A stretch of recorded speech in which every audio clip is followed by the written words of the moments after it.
Bueno, muy buenos días a todos. Bienvenidos a esta tercera jornada de la Feria del Libro de Cañada de Gómez. Hoy teniendo el gusto de presentar al señor Marcelo Molina, juez de cámara, ex juez de familia, y la presentación de su libro ¿Cuánto tiempo es un tiempito? Buen día. Bueno, buenos días a todas, a todos. En principio, muchísimas gracias por la invitación. Y me dijeron que puedo hablar sin barbijo, así que si me quedo acá y me paro, creo que vamos a poder hacerlo bien. Bueno, en primer lugar les cuento algo. En el año 99 yo trabajaba para el gobierno de la provincia de aquel entonces y se produce una situación muy particular en la Municipalidad de Capitán Bermúdez. Se hace una intervención a la Municipalidad de Capitán Bermúdez y a mí me mandaron para dar una mano los primeros días de la intervención, para ver cómo estaba la cuestión jurídica. Era realmente una situación catastrófica, catastrófico en serio, no era una cosa.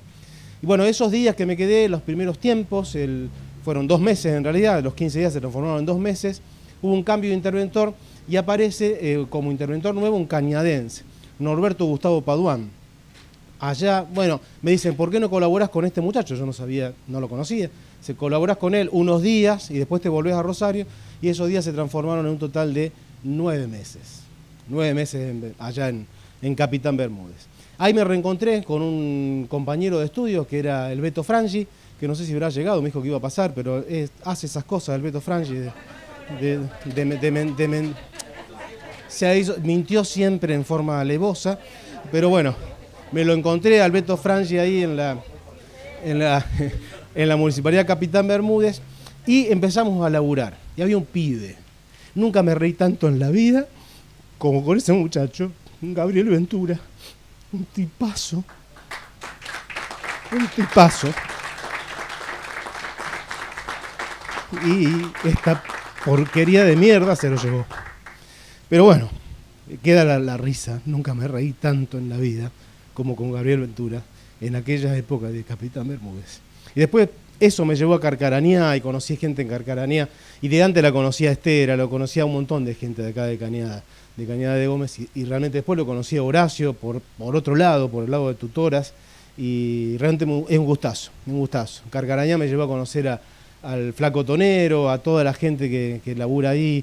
Mucha gente de Carcarañá, Giselle Burki, gente muy querida, muy buena gente en general. Así que bueno, vamos a hablar un poquito de este libro que en realidad ya lleva transitado mucho tiempo, no como libro, sino como pregunta. La pregunta que a lo mejor conocen, la anécdota, pero como por ahí hay gente que no la conoce, la volvemos a contar. Es una pregunta que hace una pequeña niña en este marco, como para que nos entendamos. ¿Cuántas horas tengo de charla? ¿Cuánto tengo? ¿Media hora? ¿40 minutos? No sé cuánto es. Lo que más o menos, bueno, estamos bien, estamos bien.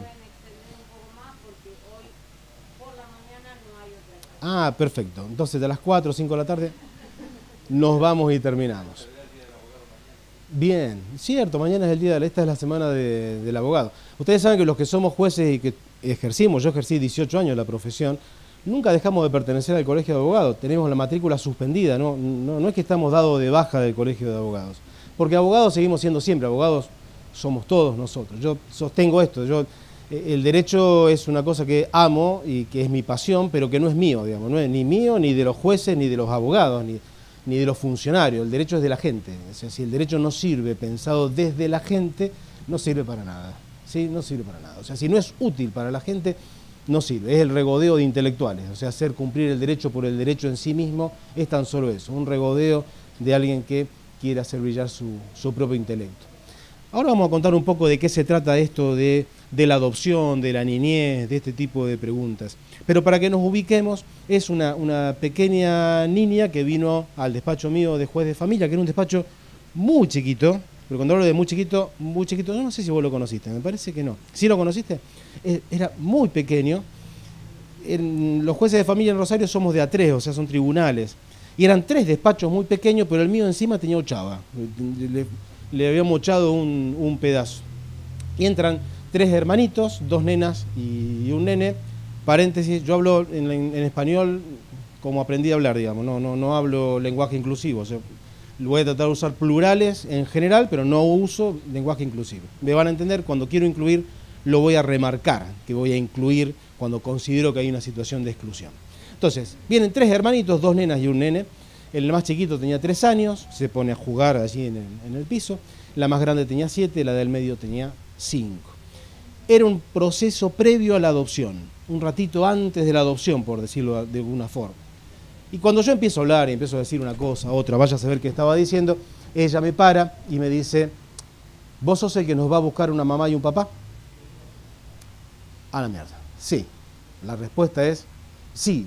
Puede ser, porque en realidad pueden pasar muchas cosas en el medio. Sigo hablando y ella me dice, ¿cuánto falta para eso? Y cuando me pregunta eso, a mí se me empieza a pasar en la cabeza un montón de cosas. Expedientes que suben, expedientes que bajan, la cámara que dice, le faltó el folio tal, refólielo, pague el sellado. En familia esto no sería tan así, pero bueno, un montón de esas pavadas que se suelen decir, y entonces el expediente va y viene, y le contesto ahí un tiempito. Y ella me dice, ¿cuánto tiempo es un tiempito? Y esa pregunta, si no te cachetea y no te da una bofetada, un piñón quizás, no te conmueve nada, ¿no? Una nena de 7 años que está haciendo el mejor ejercicio de la abogacía que he visto en años respecto de sus 2 hermanos y de ella en sí misma. Te está diciendo, se me va el tiempo. Ya no tengo más, se me está yendo entre las manos ese tiempito que vos estás diciendo, para mí es un tiempote, no es un tiempito. ¿Cuánto falta? ¿Cuánto falta para terminar con todo esto? Y si ustedes piensan en cómo es que esa nena, ese nene y esas 2 nenas habían llegado al tribunal, quizás nunca se puedan dar una idea cabal de lo que pasó. Es muy difícil, hay que estar muy preparado para leer un expediente que viene de la Dirección de Niñez. ¿Viste cómo pasa con la gente que hace daños? O sea, daño me refiero, cuando decimos que hace daño en familia, no es un tipo que está rompiendo cosas por ahí, sino que hace derecho de daño, que en general es accidente automotor. En general pasa por ahí la cosa. El que hace accidentes de automotor es una persona que tiene que estar muy preparada para encontrarse con en expedientes, con una suerte de, ¿viste? CSI, la CSI Miami, la que vos quieras. Vos abrís el expediente y te encontrás con una autopsia. Es horrible, no sé para qué ponen todas esas fotos ahí, pero vos abrís el expediente y te vas a encontrar con una autopsia. Espantoso, ¿no? Pero tenés que estar preparado para eso. Llega un momento en que te acostumbras a eso. Y es un problema, porque te acostumbras a punto tal, como le pasan a la gente, que no lo estoy criticando ni mucho menos, que te empieza a resultar algo familiar, algo de todos los días. Eso no te puede pasar con un expediente de niñez, porque realmente no hay mucha gente que esté preparado para leer las 10 primeras páginas de un expediente que viene de la Dirección de Niñez. Pensá en lo peor que te podría haber pasado en tu infancia, multiplicarlo por 100 y no vas a tener ni idea, pero ni idea de lo que viven esos pibes en su casa. Entonces, esos chicos llegaban al tribunal así, de haber pasado una historia muy jodida dentro de su familia de origen, de el estado de haberlos sacado de esa familia de origen, de haberlos dividido, las 2 nenas a un hogar, el nene a una familia solidaria. Vos decís, ¿por qué las 2 nenas a un hogar y el nene a la familia solidaria? Andás a ver por qué. Puede haber sido un montón de cosas, no es una crítica. Puede haber sido que tenían familia solidaria para uno y no tenían para las 2. No sé, un montón de alternativas. Primero divididos los hermanos, cayeron en un hogar muy bueno, el hogar realmente ha trabajado muy bien. Por una casualidad de la vida, una de las chicas encargadas de estas 2 nenas era una vecina mía. Nos enteramos después, charlando, decir, che, pero la del tiempito tuyo era mi nena en el hogar. Y cayeron el nene en una familia solidaria que, después cuando hablemos sobre familia solidaria, nos vamos a dar cuenta lo enorme que ha sido esa familia solidaria. ¿Sí? ¿Por qué? Porque ya lleva 3 criados en su casa y 3 desprendidos, en el buen sentido, en el mayor de los sentidos, desprendidos para que puedan continuar su vida en una familia que los acoja como tales. 3. Este creo que era el segundo, o el primero o el segundo. Hay otros chicos que no tienen esa suerte. Hay otros pibes que en algunos casos han ido a familias adoptivas y se ha reiterado la misma situación que vivieron en su familia de origen. O sea, hay de todo. Hay que estar muy bien parado para poder leer un expediente de niñez. Con el paso del tiempo, yo tenía algunas particularidades en cómo hacer. Cada juez de familia tiene su forma de hacer las cosas. En las mías los chicos venían, había cosas para jugar, pero por sobre todas las cosas había lápices de colores. Quizá porque vengo de una casa donde tengo un hermano que es artista plástico, un hipercapo total, y en donde todo lo que era pintura y esas cosas vivió con nosotros todo el tiempo, digamos, ¿no? Siempre mi hermano estaba dibujando, ¿no? Si vos ves fotos de mi hermano cuando era chico está siempre dibujando, siempre con un lápiz en la mano. Yo tenía los lápices, pero no con un ánimo psicologista barato, no para hacer psicología, es para que los pibes que se sientan ahí. Hay mucha gente que le tiene mucho temor que los chicos vayan al tribunal. Es peor cuando van a la escuela. El tribunal no es tan complicado, digamos, no es tan solo entrar a hablar con una persona, no es.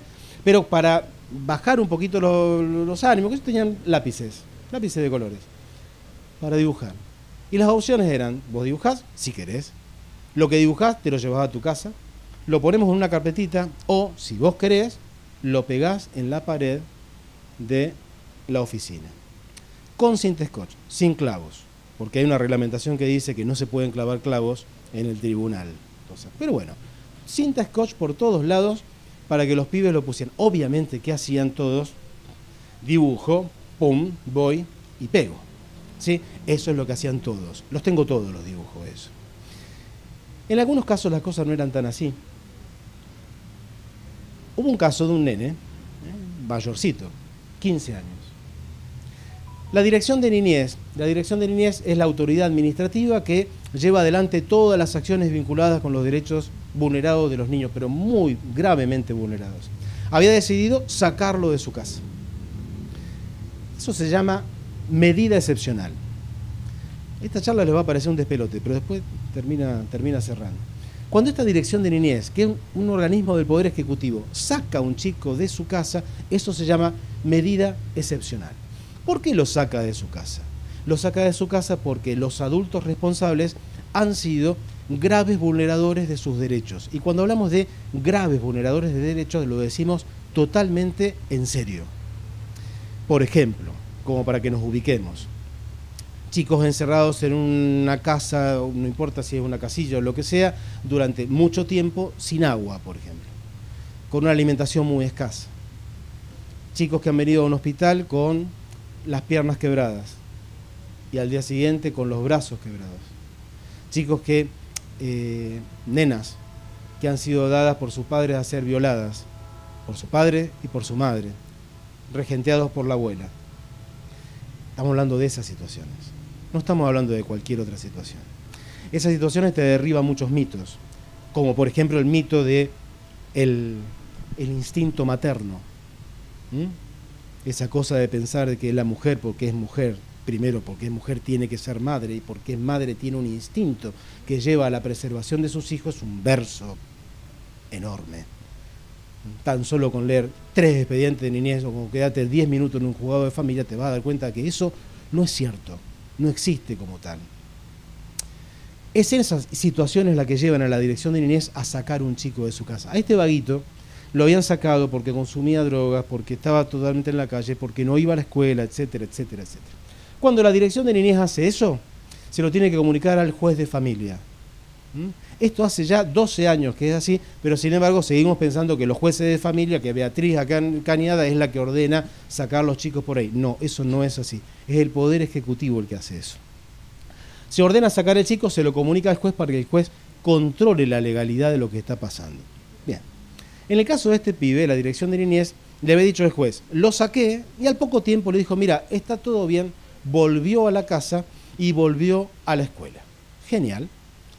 Como las cosas, no te puedo decir que sean instantáneas, sino que pasan siempre, es decir, desde que adopté esto hasta que se lo comuniqué, a lo mejor pasaron una semana, una cosa así, y porque uno es un poquito desconfiado, mandé un trabajador social al lugar para ver qué pasaba.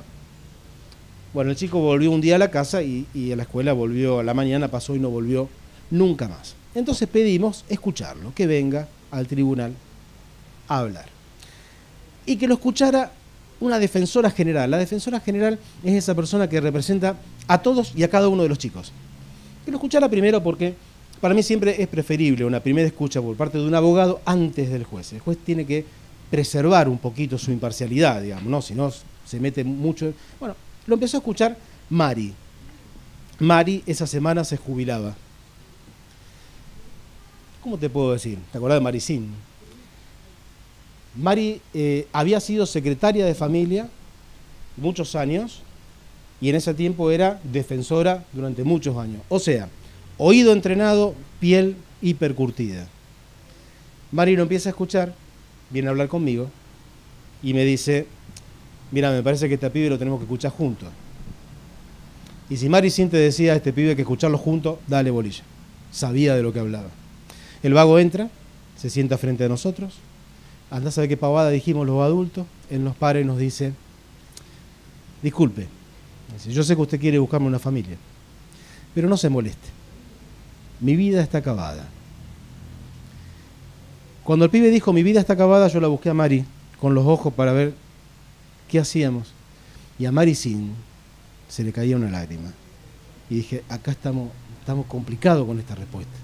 Esta respuesta me está diciendo este pibe, se acabó mi infancia, se terminó, llegaste tarde vos, llegó tarde el Estado, llegó tarde Niñez, llegó tarde la directora, llegó tarde la maestra, llegaron tarde mis padres, todos ustedes llegaron tarde. El libro se podría haber llamado Mi vida está acabada. Lo que pasa es que era muy duro llamar a un libro Mi vida está acabada. ¿Cuánto tiempo es un tiempito? Te da por lo menos un mensaje esperanzador, te está emplazando. El otro también, la vida de ese vago a la larga terminó, porque si ustedes conocen lo que está pasando en Rosario con los pibes adolescentes, esa vida terminó. Y si no hubiese terminado, terminaba igual con la frase que había dicho. Si nosotros lo pensamos bien, en todos los casos, ambos nos están hablando, entre otras cosas, del tiempo.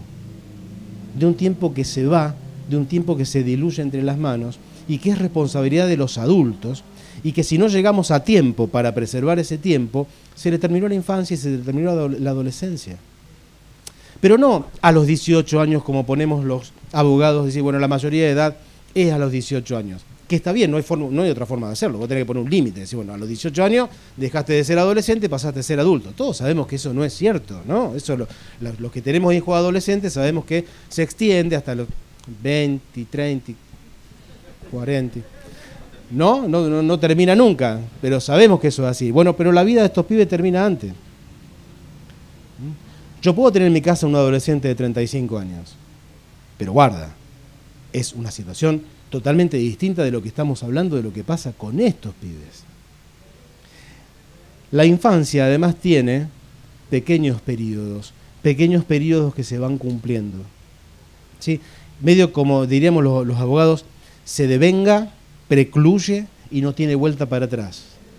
Si yo tengo un chico de hasta 5 años, voy a tener una situación. Si tengo un chico entre 5 y 10 años, voy a tener otra situación. Si tengo un chico... O sea, eso es temas que están muy estudiados. He aprendido mucho de eso con mi señora, que es psicóloga. Lo que es la evolución, lo que es el cómo se van adquiriendo nuevas competencias y a su vez con la complicación que no todos los chicos pertenecen ni a la misma clase social, ni tienen los mismos recursos subjetivos, ni se encuentran en la misma situación de salud mental, ni de salud física. No puedo comparar un chico de 8 años que no tiene ningún problema en su salud mental, problema me refiero patente, a un pibe de 15 que sí lo tiene, o si tiene un retraso madurativo, o si ha pasado los 5 primeros años de su vida en un marco de desnutrición marcado o sujeto a violencia psicológica en forma inmediata. Es decir, cada uno de los chicos se le van cumpliendo pequeños placitos que yo los tengo que tener en cuenta. Y cualquier funcionario, ya sea un juez, un funcionario público de la dirección de niñez, la maestra, la directora, el que esté a cargo de la situación de un pibe, lo que nosotros no podemos dejar pasar es que se pase ese tiempito, ¿no? Que se pase el tiempo, que vos digas, a ver, este expediente lo voy a ver la semana que viene y lo pongo ahí. Si es de niñez, no lo vas a ver la semana que viene. Lo tenés que mirar ahora, le tenés que dar bolilla ahora, lo tenés que mover ahora, no podés esperar. Es lo mismo que pasa en violencia familiar. ¿Saben cuál es la diferencia entre violencia familiar y de género? Que por ahí está muy en boga esto. No son lo mismo, pero pueden llegar a ser lo mismo. La violencia familiar es aquella que se da en el seno de la familia, ¿sí? Inserto en la familia. Puede ser de género o no. Cuando hay violencia de género, y después si quieren discutimos sobre la palabra género. Hay violencia de género cuando vos tenés una situación de violencia dirigida contra la mujer, no contra los hombres, contra la mujer, en su condición de mujer y ejercida desde un lugar de desbalanceo, no hay un balance en la situación de poder. El que agrede se encuentra en una situación de poder por encima de esa mujer que es agredida y la agrede en su condición de mujer. El ejemplo más fácil para entender esto no pasa tanto por lo que es la parte civil mía, sino en lo penal. El delito de femicidio, por ejemplo, es un homicidio donde la víctima es una mujer. Ahora, puede ser que sea homicidio y puede ser que sea femicidio.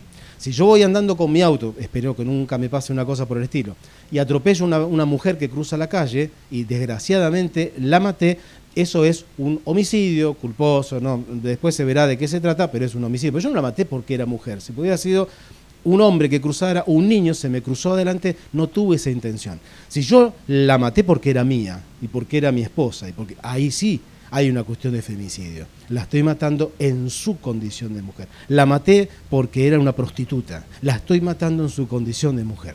Se utilizó la palabra género. Hay mucha gente que dice, sí, pero el masculino también es un género. Sí, es cierto que el masculino también es un género, pero la situación histórica y cultural no es exactamente la misma. Se utilizó perspectiva de género y la violencia de género se circunscribe a esa situación.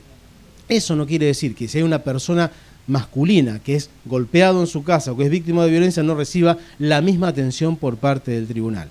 La verdad de la milanesa es que, mirá, fui 10 años juez de familia, nosotros el año pasado, yo no soy más juez de familia, pero ingresaron en el tribunal 26.000 en la provincia, 26.000 situaciones de violencia familiar. 26.000. Las 26.000 se proveen en el día. Se le da una respuesta en el día, por sí, por no, por más o menos, vaya, traiga, pero una respuesta se le da a las 26.000. El 90% son de género. Todas, la gran mayoría está dirigida a la mujer en su condición de tal. Y si no es así, a la situación de vulnerabilidad. Porque cuando vos hablas de cuándo es un hombre que es un hombre golpeado, en general es un anciano, en general es una persona que tiene un problema de salud mental, es una persona que no tiene recursos subjetivos como para imponerse a otra persona, es niño, es niña, son esas las situaciones en donde está ese ejercicio del poder. Pero sigue siendo la mujer la víctima principal de la violencia familiar. Desde ese lugar es donde se exige, y no hay alternativa, que el funcionario público, especialmente el juez, mire estas situaciones desde la perspectiva de género. Ahí está la importancia del tema. Esto no es un tema, obviamente que las exageraciones, ¿no? Llevar las cosas a los extremos tampoco es lo deseable, digamos, ¿no? Hay cosas que voy a decir, estamos extremando por completo. Que hace poco, en lo que es el lenguaje inclusivo, había escuchado a una mujer donde cambiaba el género de las cosas, ¿entendés? Después sí, no, la verdad estás banalizando ya, eso es banalizar la situación, ¿sí? ¿Se entiende? Pero en lo que es lo real, esa perspectiva te tiene que marcar en algo. Vos no podés tener una situación que te está planteando una mujer de una situación de violencia y dejarla pasar así porque sí, o pensar de que las cosas no son necesariamente lo que se dicen o que la víctima está mintiendo y para eso tiene que estar tu oído entrenado. Es cierto que hay mucha gente que miente, eso también es cierto, pero para eso tiene que estar el oído del juez, el oído del secretario de violencia, el oído del funcionario público entrenado para saber si alguien está mintiendo o no y después con pequeños recursos, no son grandes recursos, para chequear que lo que se está diciendo es cierto o no. ¿Hay maestras acá? ¿Nunca te llamaron de un juzgado de familia o de alguien así para chequear una determinada situación? Bueno, te llama por teléfono y si no te llamaron, o no pasó, el juez lo que tiene que hacer, o el secretario, o el que sea, el funcionario de la municipalidad que está trabajando, es muchas veces chequear la situación, ¿sí? Che, mira, acá está fulana de tal que dice que sus hijos van a tu escuela. Vos estás observando, no hace falta ni siquiera escribirlo, ¿no? Es tan solo tomar una dimensión de lo que está pasando para que vos tengas una verosimilitud de lo que te están diciendo, que sea creíble lo que se te está diciendo. Alcanza con un llamado por teléfono a la maestra. Las maestras son aliadas insustituibles en lo que es violencia familiar y en lo que es niñez, y a, por ejemplo, a las enfermeras, la médica pediatra del centro de salud. Toda esa gente son aliados enormes, ¿sí? Enormes en lo que es niñez. ¿Se ubican más o menos entonces de qué estamos hablando? Como esto es la presentación del libro, voy a hacer una pequeña referencia al libro, pero es lo que menos importancia tiene en realidad. Primero, yo no soy un escritor, ¿sí? No es mi métier escribir. Me sale lindo, dicen algunos, sí, genial, pero no soy un escritor. Es más, cada vez que lo leo le encuentro errores, así que, pero eso nos pasa a todos. Y lo que pasó con esto es que Beto Frangi, ¿cómo le va? Bien. Él me dijo, a las 9 nos vemos allá. Dice, pero bueno, no importa. Vení, sentate, ¿qué haces ahí? Que te queda atrás como en clase, para irte. Bien. En un momento yo tenía todos los dibujitos así y viene el Tate González, Claudio González, un periodista de la capital, y me dice, che, los dibujitos. Y le empiezo a contar historias. Tiene esto. Yo usaba bastante los dibujitos para la clase media. Hay una cosa muy particular. La gente que tiene más claro el tema de violencia son las clases más marginadas, porque es donde más trabajo se ha hecho, donde más concientización se ha hecho. En la clase media, en lo que es violencia, todavía cuesta mucho superar esa situación de lo vergonzante, de cómo voy a ir al tribunal, cómo voy a exponer para hacer tal cosa, pero que la violencia existe igual, también existe. En muchos casos de discusiones, especialmente entre personas de clase media, donde vos lo mirabas y decís, ¿cómo puede ser que estos dos estén discutiendo esto y que hace media hora, porque no es porque sea mi tiempo, sino que hace media hora que yo le estoy dedicando media hora a esta gente que está acá delante mío cuando hay un montón de otros que tienen? Entonces los paraba y les decía, te voy a contar la historia de este dibujo que está acá, que en general eran historias terribles. Lo mismo hice, cuando terminaba con eso les preguntaba si lo que ellos estaban discutiendo no los colocaba en una situación de cierta vergüenza.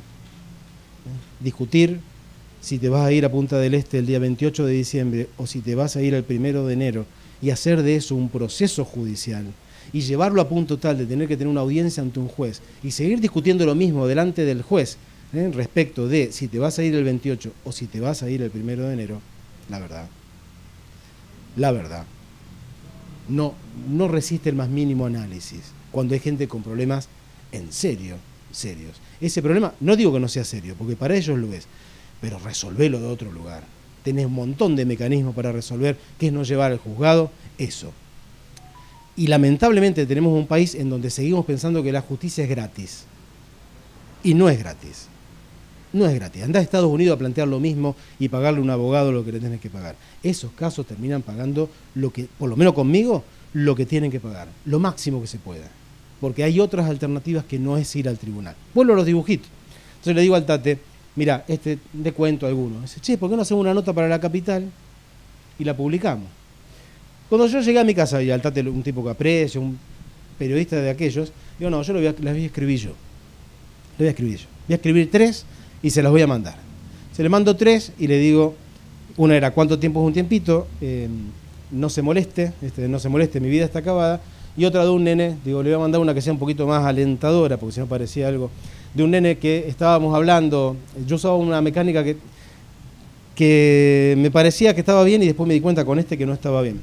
Cuando los vaguitos se sentaban y no hablaban, una forma de entrarles el fútbol, ¿no? Es ineludible, nena o nene, lo que sea, el tema, che, ¿de qué cuadro sos? Te puede dar la respuesta, que es de un cuadro que no le gusta el fútbol. Entonces, si no le gusta el fútbol, algo, el hockey, no sé, algo le gusta, los dibujitos. Un juez de familia tiene que estar al día cuáles son los dibujitos de moda. Y si el vago decía, soy de Newell's, apenas terminaba de decirlo, yo decía, oh, me clavaste una espina en el corazón. Así. Y los chicos me miraban y en general entraban en un contrapunto, ¿no? En un contrapunto. A punto tal que alguno, por ejemplo, ha vuelto y me ha dicho, apagá el calefactor porque entra el frío. O sea, los pibes te encontraban la vuelta, pero lo bueno estaba en encontrarle. Y este loco dibuja en un escudo de la AFA, con toda la formación de Argentina de ese momento, y cuando me lo da me dice, tomá, de estas somos los dos. Y esa de estas somos los dos es una enseñanza. Me dijo, iba a decir boludo, pero esto es un ámbito muy recoleto. Me dijo, pavo, vos tenés que proponer por lo que une, no por lo que desune.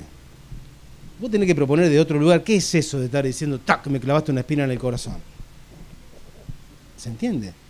Entonces también le escribí esa, digo, para que estén todos. Y el Tate González las publicó.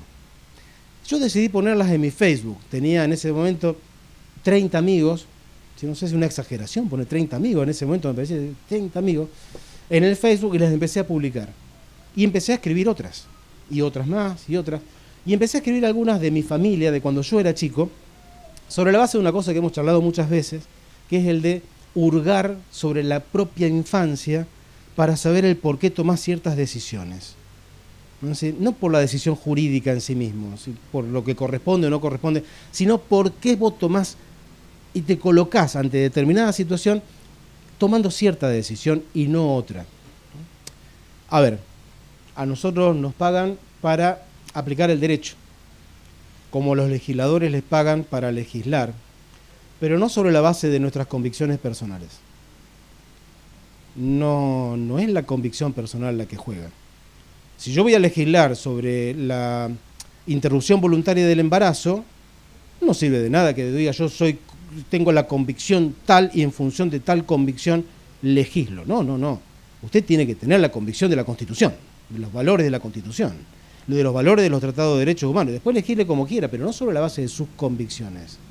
Esto me hace acordar a algunos jueces en su momento cuando salió la ley de divorcio, que no firmaban no firmaban divorcios, porque ellos consideraban que el matrimonio era indisoluble. Ahí, ¿se da cuenta? Que está mezclando los planos. Está mezclando el plano de su convicción personal con lo que es la legalidad del orden legal que es hacia todos. Eso suele suceder en los jueces, ¿no? Fallar, y es muy difícil, en algunas cosas está muy clara, el tipo decía, yo no firmo sentencia de divorcio porque el matrimonio, ahí lo tiene clarito, ¿sí? Lo tiene muy claro. Pero en otros casos no está tan claro. Entonces vos tenés que empezar a hurgar y decir, che, ¿qué pasó en mi infancia? Especialmente en estos casos, que yo estoy decidiendo esto. Mirá, eso me lo enseñó una secretaria que en ese momento era prosecretaria de mi juzgado.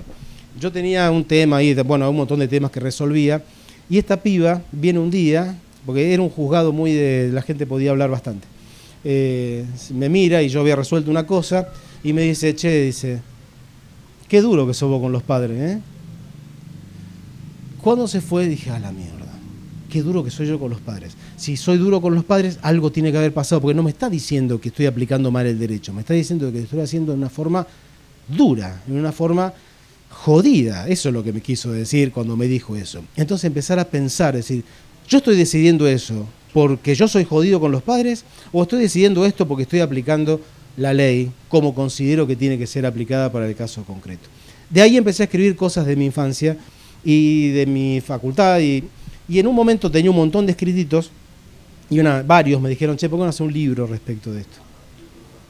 Y en ese momento se me ocurrió llamarlo a mi hermano Jorge Molina, creo que lo dije al principio, un artista, un capo realmente, ¿no? Si ustedes van a Rosario se van a encontrar con Jorge Molina en la calle, porque es un muralista, van a ver montones de murales de Jorge y si los empiezan a ver van a saber que son de Jorge Molina.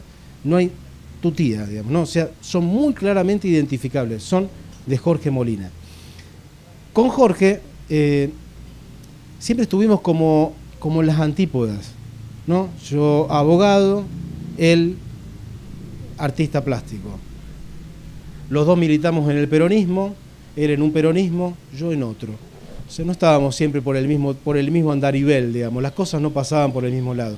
Yo fui empleado bancario, hice carrera en el banco, llegué a un puesto, era muy pibe, digamos, ¿no? Un puesto interesante dentro, siendo pibe, me recibí de abogado, pasé a ser abogado del banco. Militamos para Menem, Menem dijo que iba a reactivar el banco, al mes lo cerró. Militamos en contra de Menem.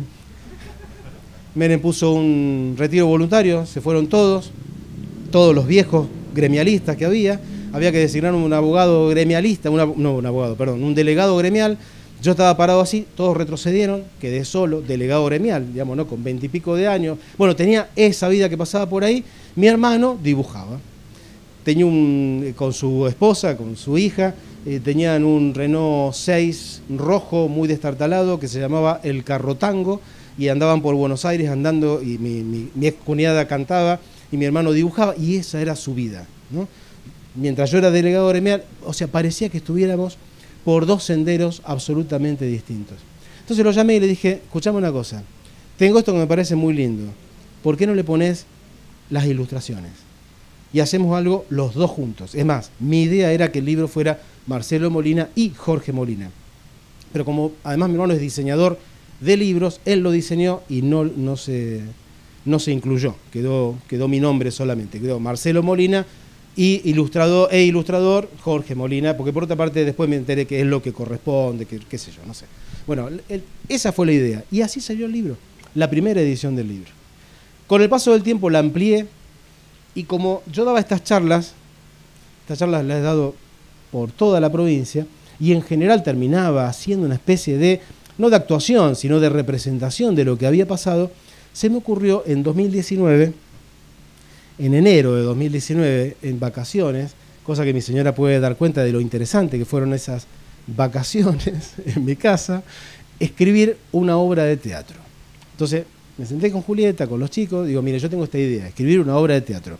Y la verdad que son los únicos que dijeron adelante, porque también lo hablamos, me acuerdo una charla que tuvimos con unos abogados amigos en un bar, que salimos a cenar, les conté que pensaba hacer esto, y me miraron con cara como diciendo, pero si vos nunca escribiste una obra de teatro, nunca pisaste un escenario, no tenés ni idea de lo que estás hablando, bueno, no importa. Di para adelante, con estos mismos relatos hice eso, que algunos te dicen es una dramatización, otros te dicen no, es una obra de teatro. Cuando lo terminé de escribir, que ya estaba cerrado el tema, dije, bueno, ¿cómo la vamos a poner en cartel a esto? Lo llamé a un amigo, Marcelo Gastaldi, y digo, che, ¿qué te parece esto? Marcelo no estaba trabajando acá, estaba trabajando ya en Buenos Aires. Y me dice, hacelo con grupos independientes de teatro. Y en ese momento digo, si yo llamo grupos independientes de teatro, no sé si esto tiene que servir para provocar un debate, tiene que servir para instalar esta problemática en la gente y que trascienda un poco más. ¿Cuál era la forma? Gente del Poder Judicial. Entonces llamé a mis compañeros de trabajo, 2 camaristas, Jessica Chinali y Mario Chomet. Si hay gente acá de la Facultad de Derecho, a Mario Chomet lo conocen seguro, de la UNR me refiero. Yo soy muy UNR, ¿sí? De la Facultad de Derecho, Mario lo conoce todo el mundo, la gente que trabajaba conmigo, gente del Tribunal de Familia, y empecé a llamar, digo, ¿quién tiene que hacer de juez? Porque el juez de alguna forma era yo el que estaba puesto ahí en el personaje, que no lo iba a hacer yo. Entonces me tomé una idea, digo, ningún juez de familia puede hacer de juez. ¿Por qué? Porque el tipo se encuentra fallando todos los días respecto de eso. Entonces, que te vean arriba de un escenario y después te vean dentro del juzgado, no estaba piola. Digo, ¿quiénes son los que tienen que hacer esto? Uno de civil y comercial. Porque, viste, da la sensación que los de civil y comercial son una suerte de personas ajenas a la humanidad, digamos. Y eso no es así desde ningún punto de vista, porque los tipos resuelven cosas con altos niveles de consideración de lo que es humano. Por ejemplo, salud. Los amparos de salud los resuelven la gente de civil y comercial. Pero hay una suerte de imagen general de decir, no, ¿qué hace un tipo de civil y comercial? Quiebras, todas cuestiones muy frías, y eso no es así. Llamo a un amigo, Néstor García, no es cualquier juez en lo civil y comercial, y Néstor empezó a trabajar con nosotros el papel de juez. Se me ocurrió incluir 4 monólogos al principio. Uno de ellos son todas situaciones de vulnerabilidad, una niña violentada simbólicamente o psicológicamente dentro de su casa, una mujer, todos casos reales, ¿no? Una mujer muy joven que había dado a luz y que había dejado a su hijo en el hospital y que la policía le había metido en cana por haber abandonado a su hijo, cosa que no es abandono, si yo lo dejo en el hospital no es abandono.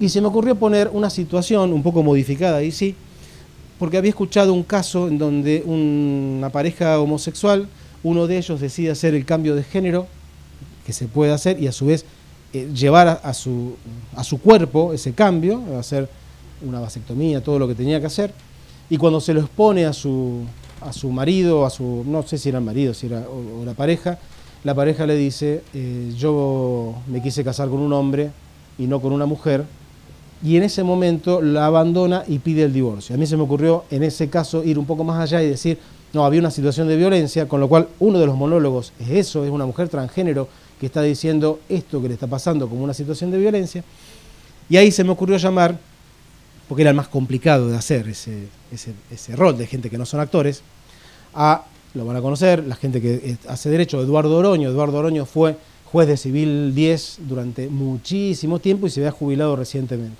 Entonces lo llamo a Eduardo y digo, che, Eduardo, escribí una obra de teatro y la quiero hacer con gente del Poder Judicial. Y dice, qué bien. Digo, y quiero que vos estés en el grupo de actores. Dice, perfecto. Dice, sí, contá conmigo. Dice, ¿qué tengo que hacer? De transexual. Y el Eduardo Oroño dijo, con más razón todavía, vamos para adelante. Así que el papel ese, que era un papel complicado, lo hizo, y la verdad que a mí me encantó lo que Eduardo hizo. En un momento ya dijo, bueno, mira, me bajo de esto porque lo que era una representación en la Facultad de Derecho de la UNR se transformó en 12 presentaciones en Mar del Plata, en Junín, en San Martín, en Pilar, en Santa Fe, 4 veces en Rosario. O sea, se transformó, y ustedes si quieren lo pueden ver en YouTube, está ¿Cuánto tiempo es un tiempito teatro? Lo van a poder ver. O sea, llegó un momento en que ya no dábamos más, porque íbamos toda la familia. A Mar del Plata fuimos un montón, o sea, hay que mover 28 tipos moviéndose por todos lados a pulmón, digamos, ¿no? Para llevar esto con una sola condición, de que fuera gratis. O sea, todo lo que es tiempito es gratis. Bien, y con esto cierro para si podemos hacer un debatito, lo hacemos.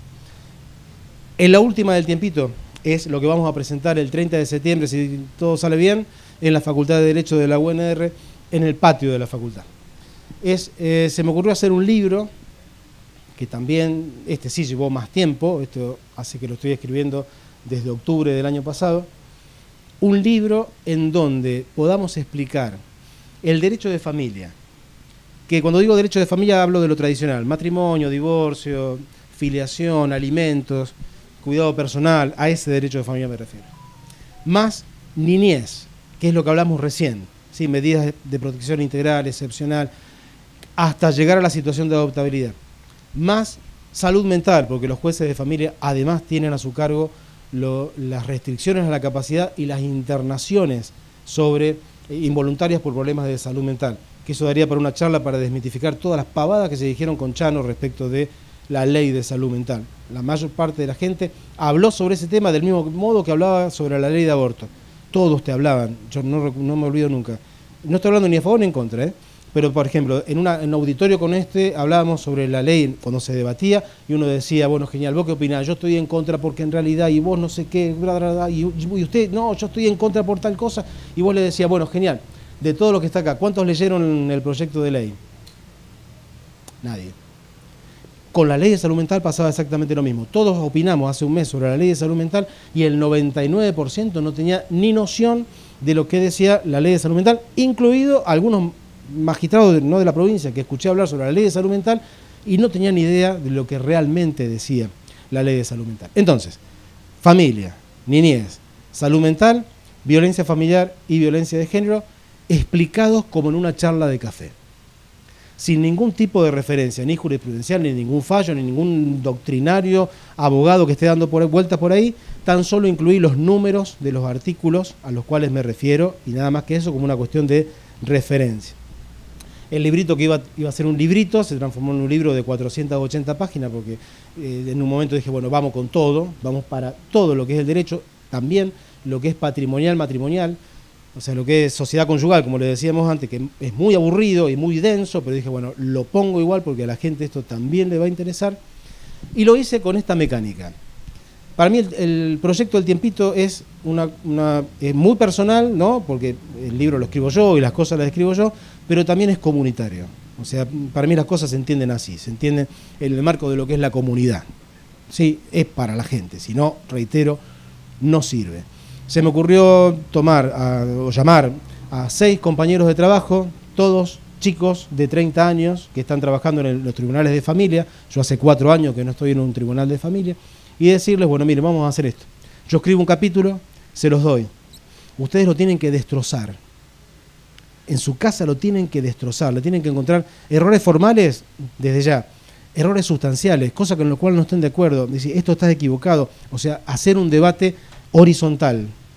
Entonces, le daba el capítulo, a la semana siguiente nos encontrábamos, debatíamos sobre eso, yo hacía las correcciones que me parecían que estaban bien, otras no las tomamos, y escribía otro capítulo. Y así fuimos escribiendo, algunos llevaron mucho más tiempo que otros, hasta que terminamos de ponernos de acuerdo, de decir, bueno, genial, este es el libro. Con este es el libro, se los di a otras 2 empleadas de familia que por el COVID y como eran madres recientes, no estaban yendo a trabajar, para que hicieran una revisión mayor todavía. Cuando todo eso estuvo acordado, se lo di a 2 profesoras de familia de la Católica, porque yo reitero, esto a lo mejor la gente que no es abogado no lo va a entender demasiado bien, pero hay una situación, vos sos de la católica o sos de la estatal, y hay dos conceptos distintos en muchas cosas. Entonces se los di a ellas dos para que hicieran un trabajo finito de opinión, hicieron un trabajo maravilloso de cosas para agregar y de cosas para no aparecer en el libro de una forma que podría ser interpretado de modo agresivo, ¿sí? Y que en realidad no lo era. Entonces hicieron muchos aportes respecto de eso. Y después, con todo ese material, por eso tardó un año también, se lo di a 10 personas que no son abogados. Una antropóloga, 2 jubilados bancarios, todos amigos míos son, obviamente, ¿no? Mi nutricionista, yo tengo 2 estados de mi vida, con nutricionista o sin nutricionista. En este momento de mi vida es con nutricionista. Entonces, se lo di a la nutricionista, Sofía, para que lo lea. Bueno, después de hacer la obra de teatro, hicimos como se hacen las cosas en este país. Hicimos la obra de teatro, la pusimos en escena y después contratamos un profesor de teatro que nos enseñe algo. No, porque después la pusimos en el Teatro Labardén, en Rosario. No era sencillo eso. Si vos no sabés algo, la verdad que se te pasa todo por encima. Bueno, el profesor de teatro que figura, y creo que lo va a terminar de leer antes de la presentación. Y bueno, ya ahora se me está escapando quién es, bueno, mi señora, y bueno, una prima mía, la Tete Gabrieli de acá de Casilda, que fue una audióloga y madre de trillizos. Ella también leyó el libro. Y el prólogo lo hacen Mario Chomet y Andrea Meroy, que para la gente que es de derecho sabrán que son allá un filósofo de aquellos, una procesalista de aquellos. Eso lo vamos a presentar, va a estar disponible como todas las cosas del Tiempito, gratis en internet para todos. Así que bueno, con esto terminamos la charla y espero el debate de lo que ustedes quieran preguntar. ¿Sí?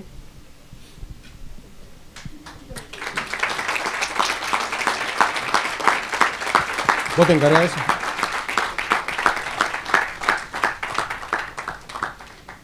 Habiéndolo conocido en su encomiable labor como juez de familia. ¿Vos podés creer que esta mujer me trata de usted? ¿Cómo? Que me tratás de usted. No, pero no, usted no. es el juez. No, acá estamos en otro bueno, rol. muy bien. Yo te conozco como juez de familia. Sé de tu inquietud.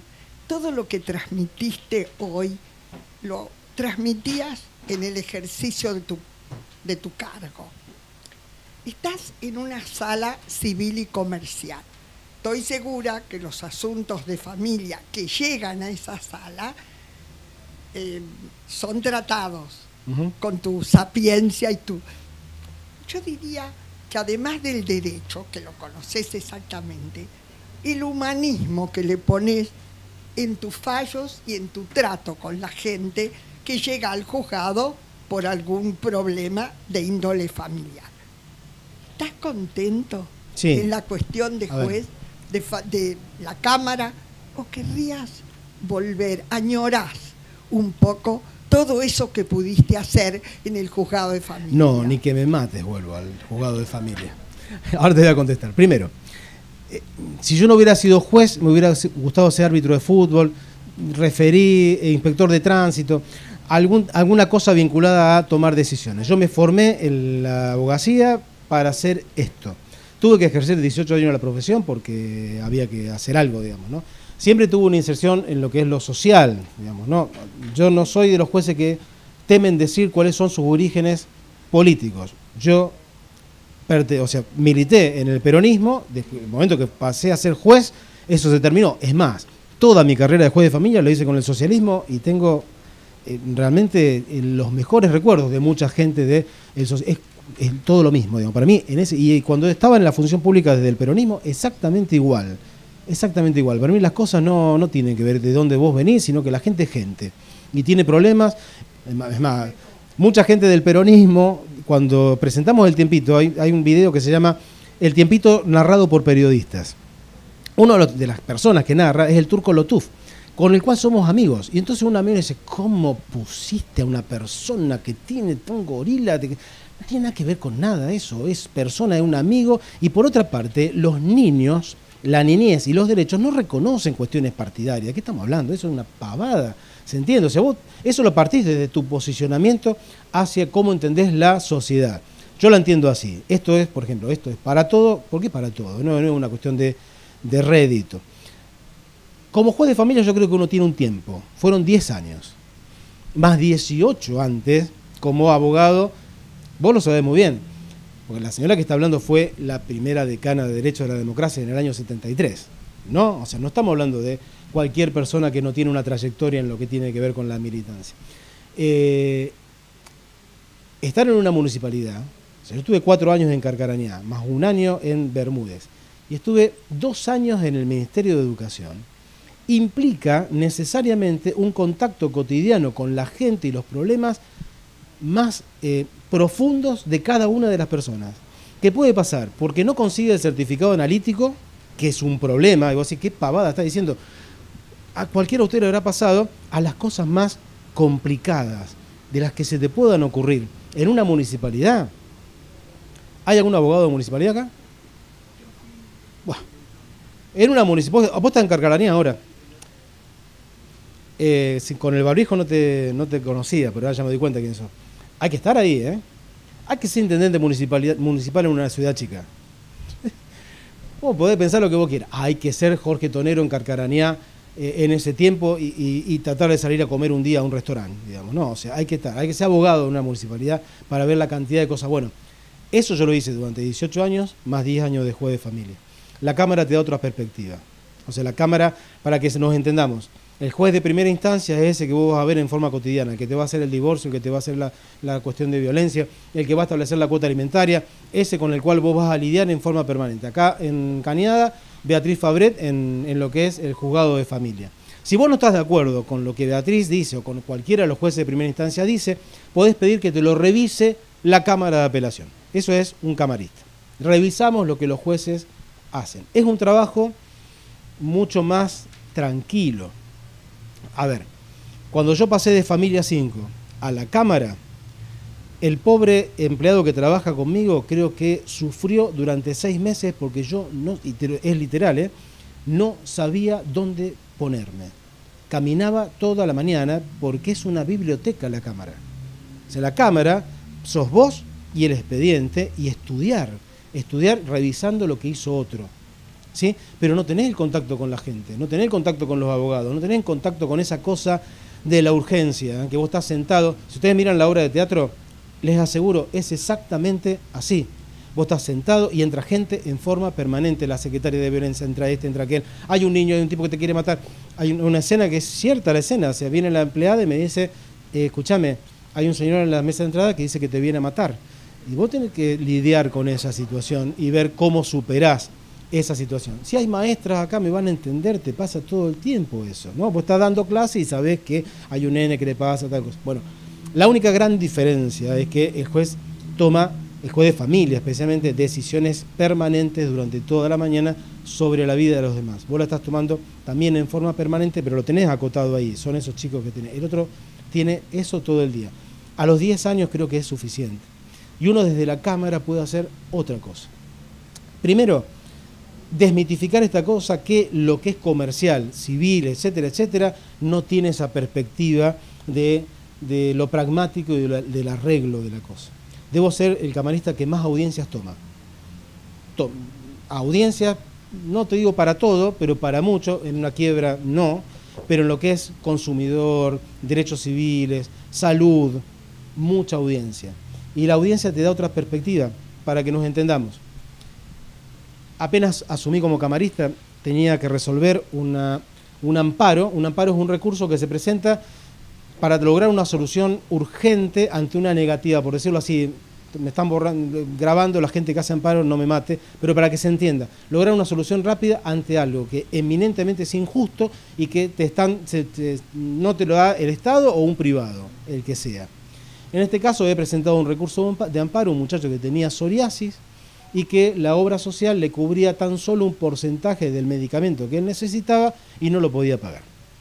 Era una obra social de aquellas que son muy caras, pero que en algunos casos las empresas la tienen por convenio, entonces van a gente que no podría pagar esa obra social privadamente, pero como está en un convenio empresario lo puede hacer. Le reconocía un pedacito y la jueza de primera instancia había dicho, mire, la ley dice que le tiene que reconocer ese pedacito y nada más. Y le había denegado el amparo. La verdad es que cuando vos lo leías, la jueza de primera instancia estaba bien fundado el tema. Después, bueno, hay algunos límites que tenemos, que no podemos ir más allá de lo que se nos plantea, que bueno, cada tanto hay que romperlos un poco a esos límites. Digo, hay que llamar a la audiencia. Viene el muchacho, que era la víctima, digamos así, el que estaba pidiendo el amparo, el muchacho que tenía psoriasis, espera afuera, empezamos a hablar con los abogados y lo hago pasar. Cuando lo hago pasar, empieza a contarnos, un muchacho joven, tendría unos 30 y pico de años. Los abogados que trabajan para estas empresas es una situación muy complicada porque él tiene que obedecer lo que le dicen de Buenos Aires, o sea, no tiene margen de negociación. Y en un momento lo miro y le digo, su afección es lo que se ve acá en la mano. Se veía una lesión típica de la psoriasis. Y me dice, no, perdón. Lo primero que le pregunto, ¿en qué afecta la psoriasis en tu vida cotidiana? Entonces él me dice, a ver, yo no puedo ir al club. Dice, la psoriasis no es contagiosa, pero la gente... Digo, no puedo ir al club. Y ahí le digo, ¿pero qué es esa lesión que se ve en la mano? Entonces el hombre me mira y me dice, no. Se levanta la remera, se saca la remera. El abogado de la obra social, que no era una obra social, perdón, era una medicina prepaga, agachó la cabeza así y no miró nunca más. Yo no sabía que eso era, yo no sabía que esa afección que él tenía era así. Porque esa manchita que se veía acá era toda su espalda, entera. Toda la espalda y todo el torso. Y ahí entendí, claro, no podés entrar a una pileta, no podés ir a una playa, no podés hacer absolutamente nada. Obviamente, ¿cuál fue la solución del caso? 100%, hombre. Pero es así, porque por otra parte había... A ver, si la ley lo hubiera prohibido hubiéramos tenido un problema, porque hubiéramos tenido que declarar inconstitucionalidad, hubiéramos tenido que jugar otros argumentos. Había argumentos, pero ahí tenés la realidad. ¿Me entendés? Ahí no te está verseando nadie. Ahí está la cosa. El abogado de la compañía, de la empresa esta, bajó la mirada, no levantó más la mirada en todo el tiempo. No lo podía mirar a los ojos. Ese es un buen ejercicio si hay gente que trabaja en el Poder Judicial y quiere ser jueces. Cuando vos tengas una duda sobre lo que vas a decidir, pensá si se la podés comunicar a los ojos a la persona que es destinataria de la medida. Si vos podés salir y decirle, vuelva a su casa tranquila, que su marido no es violento y nunca le va a pegar. Pensá si vos podés hacer eso y si traspasa esa situación, es que es posible que estés en la medida de lo justo. ¿Sí? Pensá si vas a ordenar, por ejemplo, hicimos una nueva obra de teatro que se va a estrenar, espero que a fin de año. Y es una obra de teatro que habla sobre la decisión.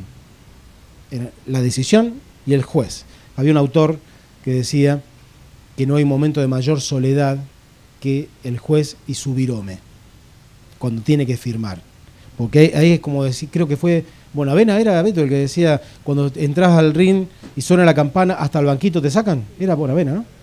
Bueno, el juez es más o menos lo mismo, ¿eh? O sea, cuando tiene que firmar, estaban todos los demás, estaba el abogado, el equipo interdisciplinario, la psicóloga, pero cuando se pone el gancho, está solito, no queda nadie. Vos sos el que decide si alguien se va de la casa o no se va de la casa. ¿Sí? Es esa situación. La obra de teatro es sobre la decisión. Y ahí me perdí hacia dónde estaba yendo. ¿Qué estaba hablando cuando empecé a hablar de la decisión? No me estaba escuchando, Beto, siempre me hacía lo mismo. Me hacías lo mismo en Bermúdez. ¿Qué cosa este muchacho? Bueno, ¿se entiende? O sea, en algún momento va a volver a mi mente y me voy a volver a acordar de lo que estábamos hablando. Hay una cuestión que tiene que ver con la toma de la decisión. El 100% del beneficio a la persona que había reclamado, que era la psoriasis. En ese caso en particular, cuando... ¿Cómo? La importancia del contacto con lo real. No lo podés hacer en todos los casos. Y en algunas situaciones, vos te encontrás firmando cosas que son manifiestamente injustas, pero que no tenés alternativa. Yo recuerdo esta situación, quizás me estoy metiendo en un tema muy técnico. Había un pibe que el padre lo había reconocido tarde en su vida. Le habían fijado una cuota alimentaria y no la pagaba. Se le iba acumulando la cuota alimentaria. Cuando yo asumo en el juzgado, estamos hablando de 2007, ya tenía ya era mayor de edad, o sea que tenía años de cuotas alimentarias adeudadas. La abogada que llevaba el caso, cada 5 años pedía la reinscripción de la inhibición general. Es como un embargo, digamos, ¿no? Pero no trabado sobre un bien determinado. Sin saber que cada 5 años se le prescribía, es decir, le caía la posibilidad de reclamar por esos periodos impagos. Cuando llega a la ejecución de todo esto, ahí sí viene este buen hombre y dice, discúlpeme, yo no debo nada. No debo nada porque se operó la prescripción de cada una de las acciones. Y sí, es así. Y para colmo de males, el alimentado tuvo que pagar los honorarios de los 2 abogados, del suyo y los del otro. En ese caso no te queda alternativa, porque, a ver, hay una cosa a tener en cuenta también, vos no estás ahí para hacer justicia. El Poder Judicial es un error ese. Viste, la gente dice, o los políticos, que esto lo resuelve la justicia. No se llama justicia, se llama Poder Judicial. No está ahí para hacer necesariamente justicia. En principio está para aplicar la ley, lo más justamente posible. ¿Por qué? Porque vos decís, che, es manifiestamente, yo lo dije, es manifiestamente injusto que ese padre no haya pagado la cuota alimentaria. Es cierto, pero también es poco justo que a vos te dejen acumular, que no era el caso, pero bueno, 20 años de cuota alimentaria y vos te encuentres que a los 20 años tenés que pagar esa cuota alimentaria sin que nadie te lo haya reclamado. ¿Se entiende? O sea, lo justo o lo injusto también depende mucho del lugar de la vereda donde vos te coloques. ¿Sí? Es cierto, la gente te dice, che, vos sos un juez muy querido. Digo, sí, 50-50. Hay un 50% que le debo parecer muy querido y tengo mis dudas, y hay otro 50% que me debe detestar, que es el que le fallé en contra. O vos podés pensar de que todas las cosas que nosotros, o los abogados, vos te pensás que todo el mundo, ¿por qué somos una profesión tan poco querida? Y bueno, más allá de los chantas, digamos, ¿no? Que los hay por todos lados, lo que vos quieras. Pero bueno, para el tipo que vos le lograste un juicio en tu favor y que le sentenciaron en contra, vos no sos el mejor tipo del mundo. Y para el juez tampoco, ¿se entiende? O sea, es lo que nos toca hacer. Bien, se me fue muy larga la respuesta, pero sí, no, volver a jugar de familia, no, yo estoy bien donde estoy. Y acá, en la cámara. No. Me encantó eso de mirarlo a los ojos. Mirar a los ojos. Estoy en contra de las audiencias por Zoom. La audiencia por Zoom, en familia por lo menos ha sido un problema serio, la audiencia por Zoom.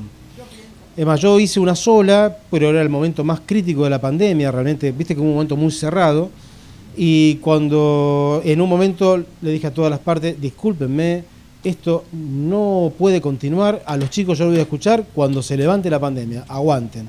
Se levantó, más o menos, se levantó así esos momentos y vinieron, no sé si eran, de dónde eran, no eran de Rosario, y vinieron allá, hicimos la audiencia, y lo que no habíamos podido lograr por Zoom, lo logramos en las horas que hagan falta de una audiencia.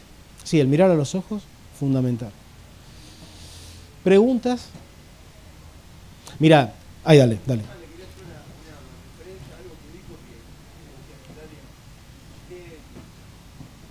Qué frase terrible la que usted dijo recién y qué difícil de explicarle a la gente cuando se le dice es legal, pero no es justo.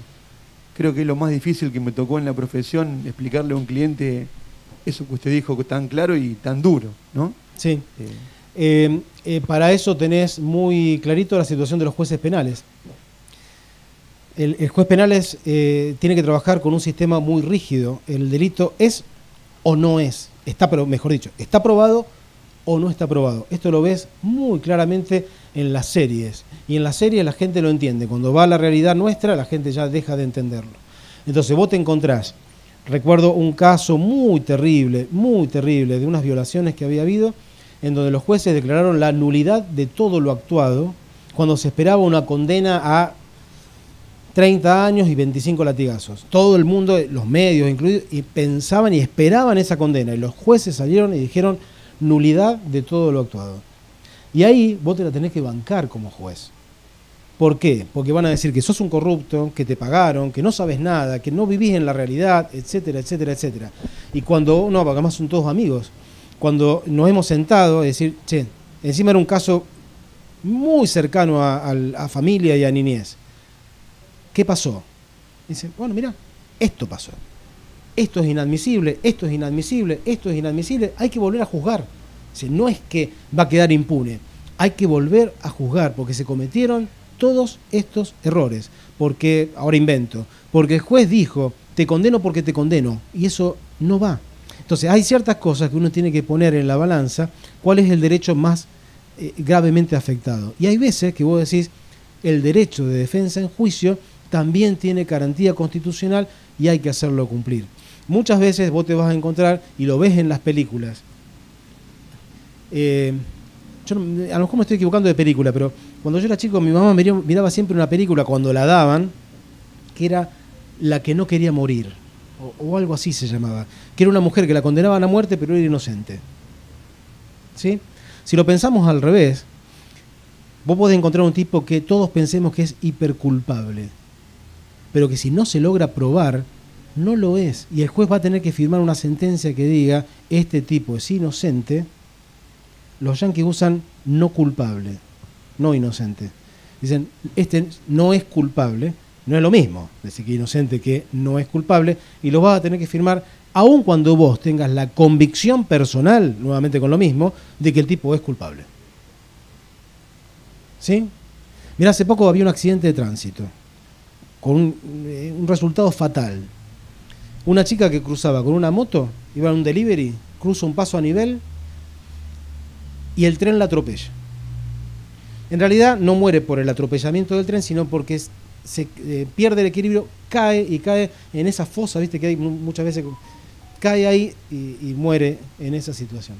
El fallo le sale en contra porque había una filmación en donde se veía el tren que avanzaba, la filmación del tren, y la chica, no se veía nunca pasar a la chica, nunca se la veía pasar. Por ende vos decís, che, y había algunas otras pruebas, pero no se la veía, entonces le había salido en contra. Hasta ahí, cuando vos lo pensás, todos decían, no, el tren la tocó, le tocó la parte de atrás, y pasó tal cosa, y pasó tal otra, y sin embargo, el fallo había sido en contra. Esa persona que firmó el fallo, estoy seguro, lo firmó disconforme, no lo firmó totalmente, decía, está bien lo que estoy haciendo, pero la verdad es que no estaba aprobado. Yo me dediqué, miré ese video, encima de, como todas estas cosas que llegan a la cámara, hacía 20 años que se había muerto la pobre chica. Miré el video, no sé la cantidad de veces. Digo, porque acá hay algo no me cuaja con esto. Me fui con un maquinista de tren. Esto, no sé si se puede tanto, pero bueno.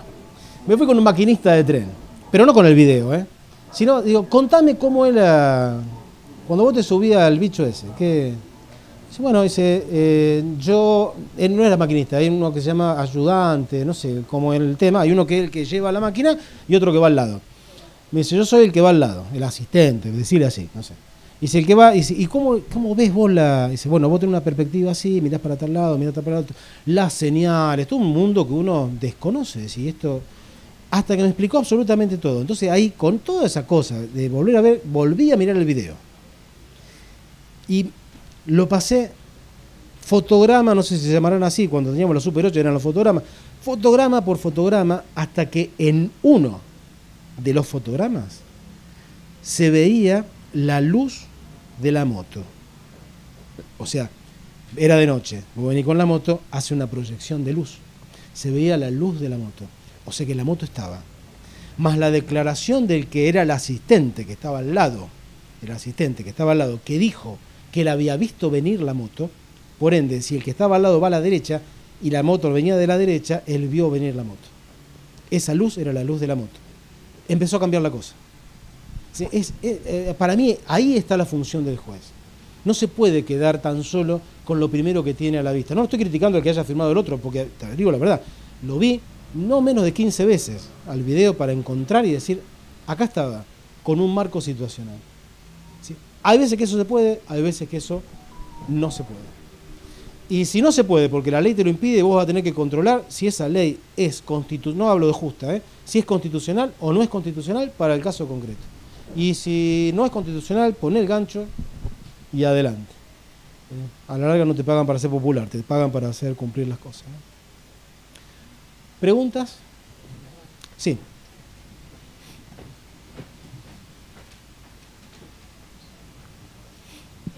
Marcelo, te pregunto, ¿cómo se hace para abreviar, volviendo al cuánto tiempo es un tiempito, abreviar ese tiempito, ¿no?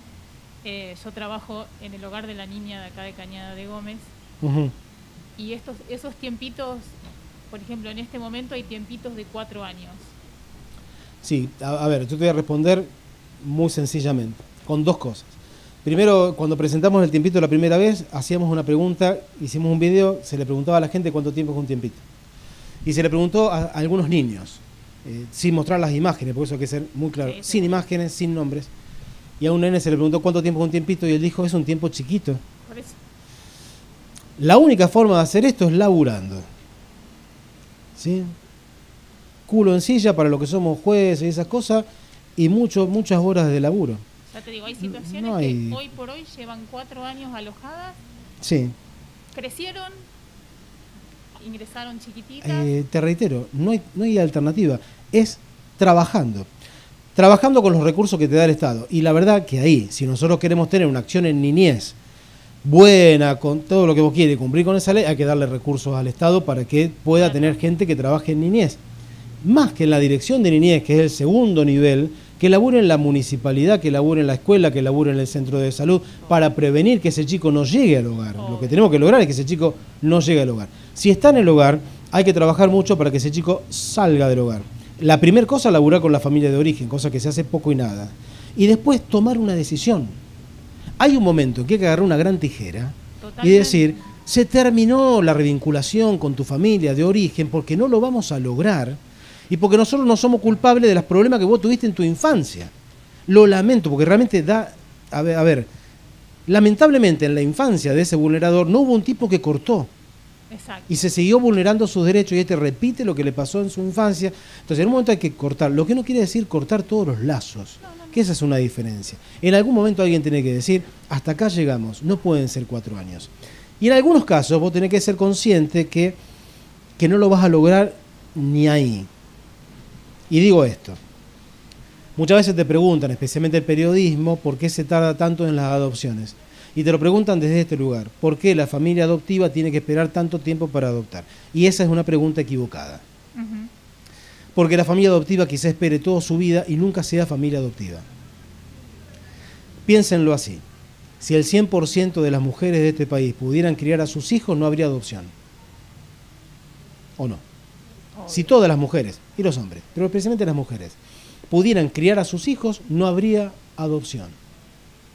Por ende, si no hay adopción, no hay padres adoptivos. ¿Qué sucede? No todas las mujeres y todos los hombres están en condiciones de criar a sus hijos. Hay gente que porque es muy joven, porque vaya a saber qué le pasó, no está en condiciones de hacerlo.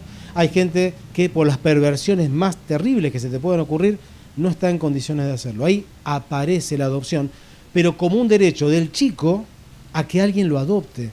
No de la familia que no puede tener hijos para adoptar, que también tiene ese derecho, pero es un derecho en expectativa. El derecho del pibe es un Es del derecho niño. constante y sonante. Es él el que necesita la familia. Ahí empieza a desmitificarse un poco el tema del plazo, porque si la problemática pasa porque vos tenés mucho amor para dar como padre o como madre y lo que querés ser es padre o madre, te aseguro que lo podés ser mañana. ¿Con qué situación? Con un grupo de 4 hermanos, con un chico de 16 años que viene ejerciendo una situación medio complicada en su vida, con 2 nenas que fueron violadas durante toda su infancia, con 2 chicos que tienen problemas de salud mental o con uno que tiene una discapacidad, con otros que hace 4 años que están allí, pero si vos los querés, los tenés para mañana. Lo que sucede es que el 80% busca bebés sanos, sin patologías. Entonces, ahí tenemos un problema. Y en algunos casos vamos a saber que esos chicos van a salir del hogar sin familia adoptiva. Cuando ustedes vean en la televisión, en el diario, convocatoria pública para adopción, ¿saben qué significa eso?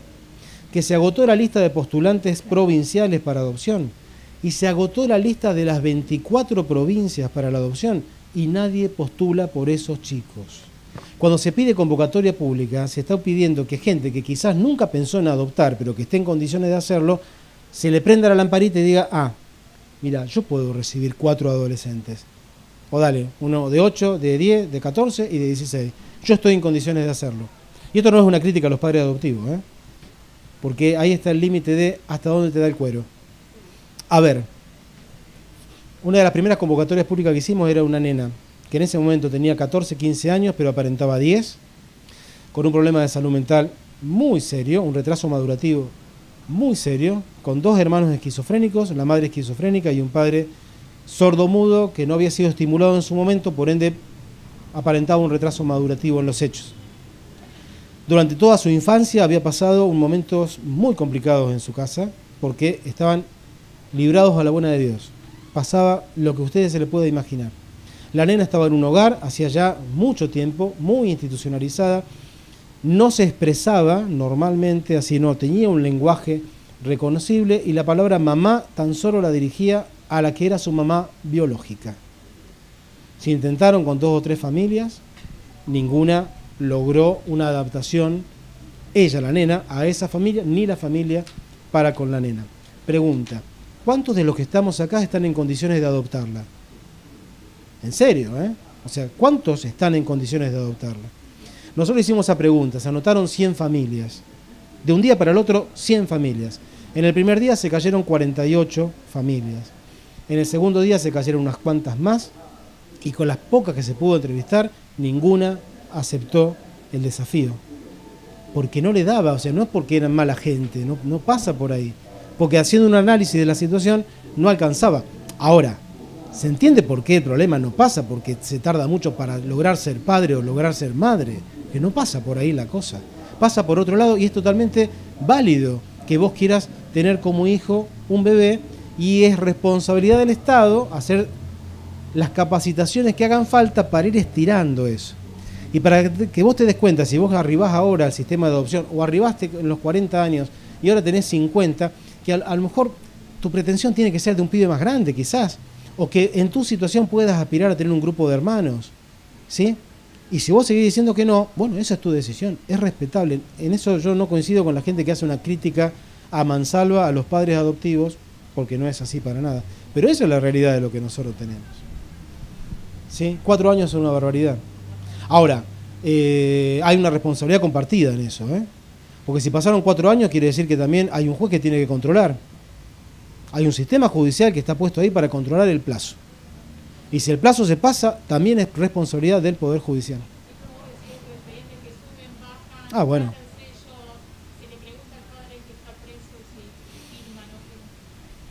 Sí, en lo administrativo y en lo judicial. En algún momento alguien tiene que decir, basta, ¿no? A mí cuando me vienen a decir, mira, apareció un tío. Hace 3 años que estamos laburando con esto. A la nena la violaban todo el tiempo y aparece el tío. Yo lo quisiera tener adelante y le pregunté, ¿y vos dónde estaba? Es posible que el tipo me diga, mira, yo la verdad que estaba en España, no me enteré de nada de esto y vengo... Bueno, listo, esto es una cosa. Ahora, si vos estabas ahí, lo que estás haciendo es chicana. ¿Sí? Y en familia, con la chicana, no. ¿Alguna otra pregunta?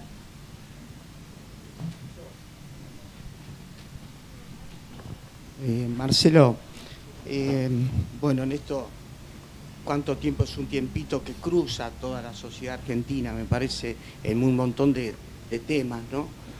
Y en esto humanístico que tenés y que creo que acá muchos compartimos eso y nos hemos tratado de poner en tu lugar en toda esta charla, ¿no? Quisiera que nos dejes una reflexión de qué pensás de la Argentina en estos próximos, yo le digo 6 años, ¿no? Porque esto que ocurre en diferentes situaciones creo que nos está obligando a empezar a ser distintos.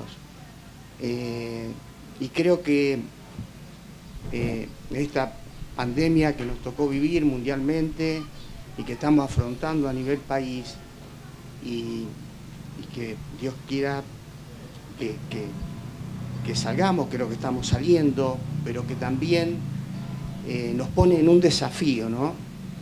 Y en esto de ser distintos y en esto que estás planteando con un gran humanismo, quisiera que nos dejes una reflexión, porque hay mucho que nos identificamos con toda tu historia, ¿no?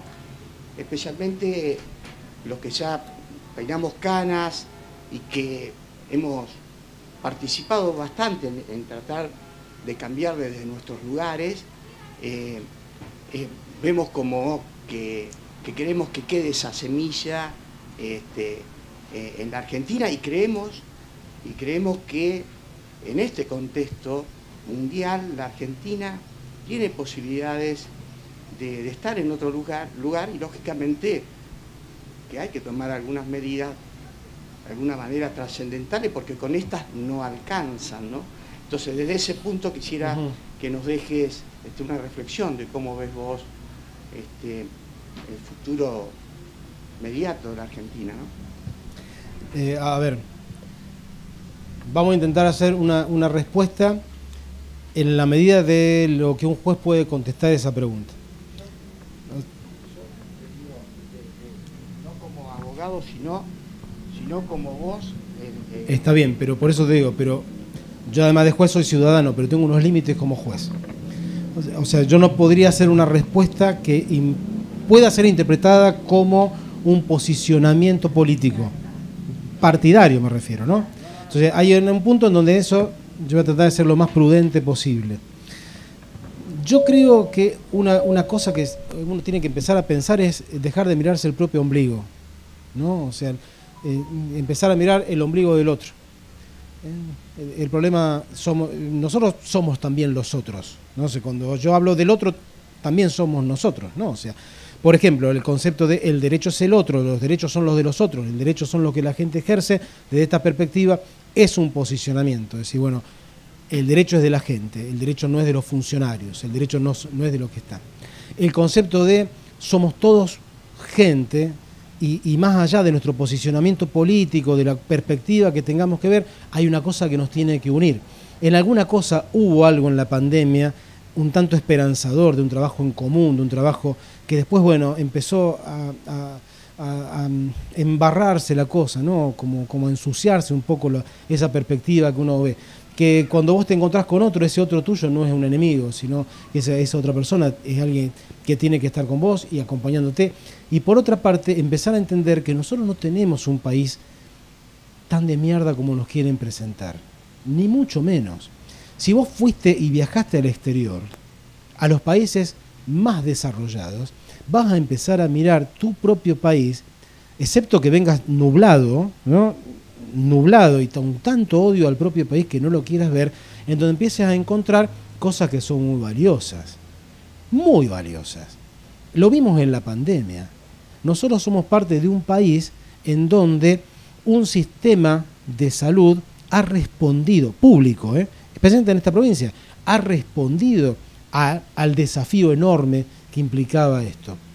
Con errores, con un montón de cosas, pero que ha respondido. Nosotros tenemos una concepción humana de ciertas cosas, por ejemplo, vinculada a la niñez, de lo que vos decís de los 4 años, que yo los invito a mirar, por ejemplo, una película francesa que se llama Police, con 2 S, mírenla, y fíjense cómo trabaja Francia el tema de niñez.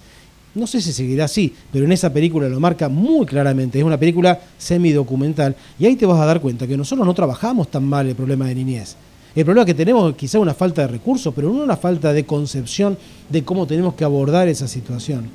Cuando vos ves en Estados Unidos, si alguno ha estado en Estados Unidos, en Nueva York, y ha caminado por la calle y ves cómo está la gente en situación de calle, vos decís, eso acá no pasa. Acá tenemos gente en situación de calle, pero lo abordamos desde otro lugar. Cuando vos ves las películas yanquis, y mírenla, porque la película marca mucho de lo que pasa. Las películas dale sobre los veteranos de guerra, y el tipo agarra y le dice... hubo hace poco una serie de médicos, ¿cómo se llama? New Amsterdam. En New Amsterdam, ¿qué tipo le dice? Genial, le hemos cubierto su operación, acá tiene el trasplante, pero no le cubrimos la medicación que va a impedir que el cuerpo lo rechace, y el tipo termina muriéndose. Eso acá no pasa. Y si te pasa, tenés un juez, por ejemplo, que te va a hacer lugar a un recurso de amparo y va a lograr de que te den la medicina. Entonces nosotros tenemos ciertas ventajas comparativas que las tenemos que revalorizar. No somos tan desastrosos. Tenemos un problema serio, es cierto, pero no lo vamos a salir adelante de eso mirándonos nuestro propio ombligo y no los de los demás, y pensando siempre en el otro como un tipo que está permanentemente en contra de mi persona o de mi idea. Creo que en algún momento realmente hay que sentarse a charlar. Yo además no me interesa, yo nunca milité para ser político ni nada por el estilo. Realmente hay que sentarse a charlar, como se ha podido hacer en tantas ocasiones, y decir, estas son las reglas del juego.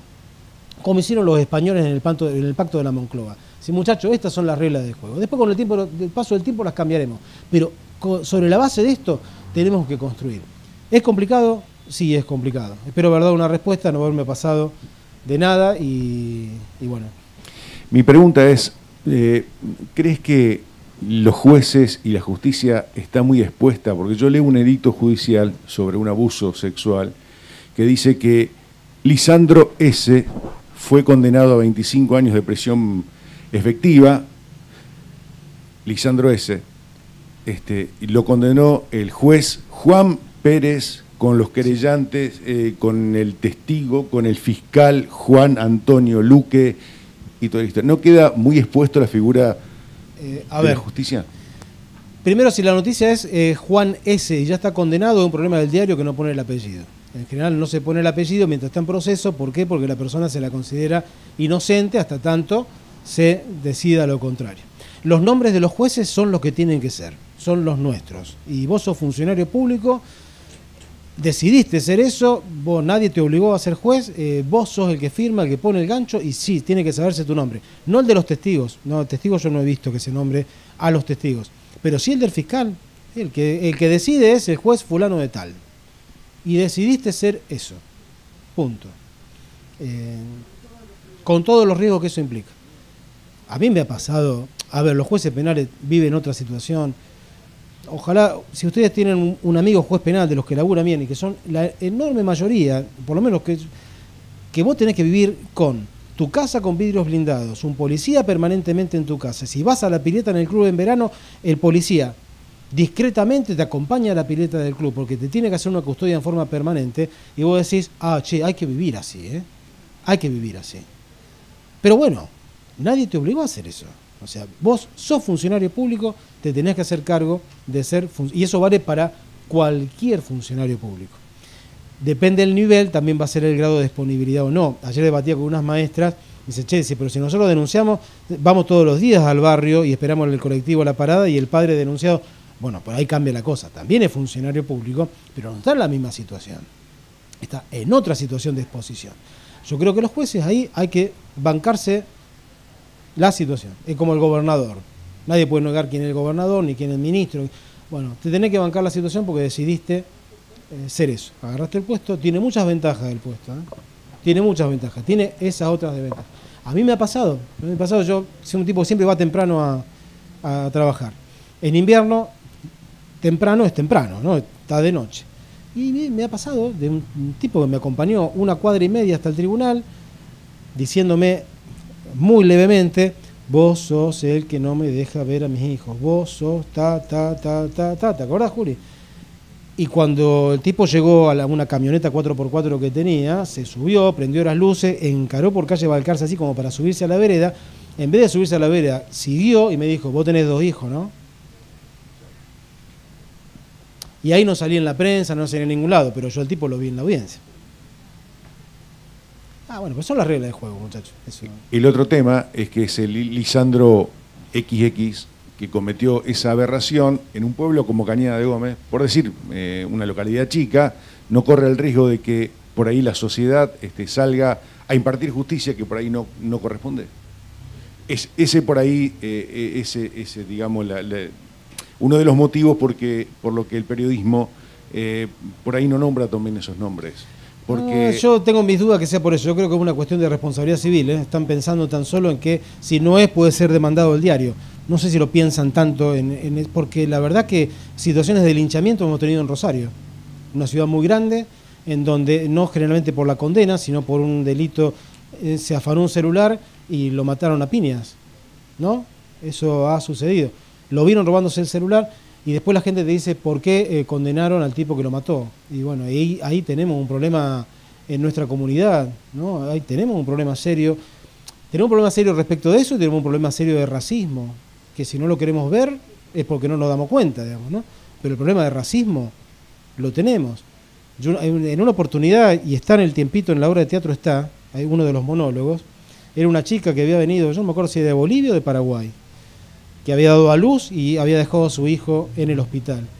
La policía la encuentra, la mete en cana un fin de semana, y después la chica, cuando yo la entrevisto, dice, la verdad, no te miraba a los ojos porque tenía un problema de comunicación enorme, o sea, ella venía de un pueblo a 300 kilómetros de Asunción, no se había animado a decirle a la madre que estaba embarazada, ni a su hermana que estaba embarazada, y había ido al hospital Centenario, se había quedado en la puerta de noche pensando que los hospitales abrían, tenían un horario de atención, ¿no? Que estaban abiertos permanente, o sea, estamos hablando de una situación de vulnerabilidad enorme, y decidí en ese fin de semana que una familia la tuviera transitoriamente para que no estuviera en el hospital, y el día lunes se la devolví. La familia que la tenía era una familia rosarina, blanca, ¿sí? De clase media. La chica era paraguaya, de 300 kilómetros de Asunción.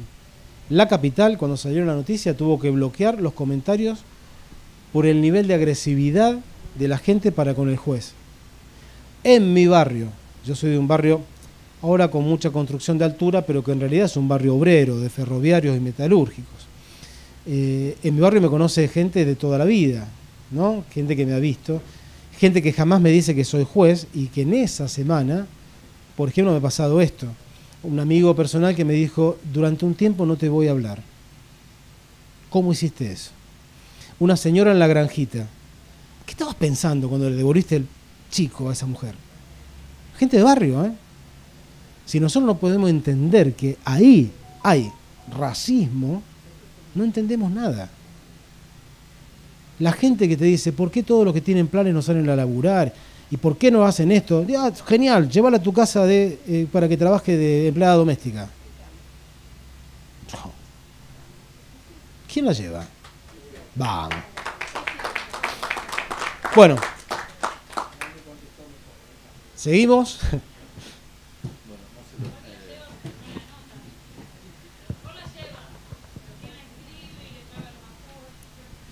Sí, también ahí juegan otras cosas muchas veces, ¿eh? Porque es cierto que la gente se encuentra en una encrucijada con eso, porque vos la inscribís y pierde el plan, y muchas veces ganas más por el plan que por lo que vos la inscribís. O sea, ahí también hay que tener en cuenta un poco la situación de la gente, ¿no? Eso también es cierto.